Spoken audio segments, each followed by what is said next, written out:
essentially, as my history might be a little bit rusty, but as far as I understand, from 2007 there were about 10 holes available for people to play.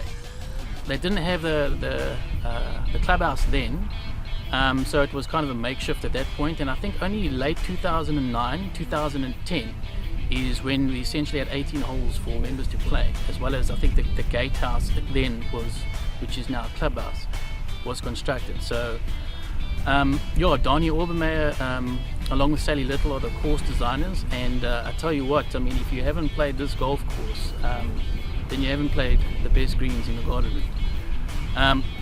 Something that's exclusive to this part of the world is essentially the bunkers.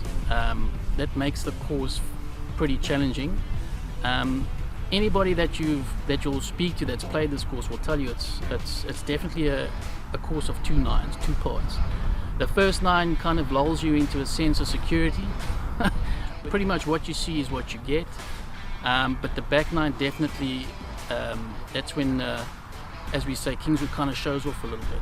It gets really tricky. Even some of our members have dubbed the 11th, 12th and 13th essentially the snake pit. And you'll see it once you start playing here, it definitely changes attitude from the first nine. And you'll see it in the scores as well. We've been fairly fortunate, I think, golf in general, since golf opened after the first hard lockdown.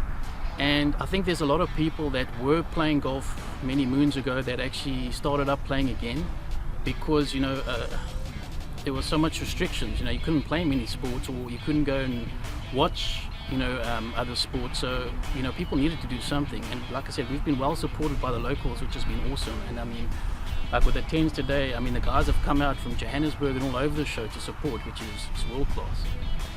Ivan, I mean, he's a greenkeeper, and Donnie's still heavily involved, and between the two of them, they've just made things work. I mean, they just made it in the last, I don't know, it's taken a bit of time to get things where they're fairly comfortable, but you know, if you ask Donnie, he's never totally happy, and you know, I mean, it's typical golfer and, you know, perfectionist.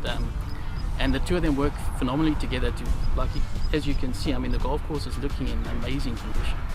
My team is just unbelievable at the moment. There's so many good positive things. We've recently just elected our new men's club captain, and I mean, the ideas that the gents got I think it's going to make a massive impact as well, which is all good. You know, you just need positive attitudes, which my team has, you know. And you'll see it, you know, if you come and play golf, even the team outside, everybody that's involved has just got like an amazingly positive attitude. Look, when I first moved down here about 4 years ago, I mean, I was amazed at how complex the weather is down here. You know, in Johannesburg, I never used to check the weather.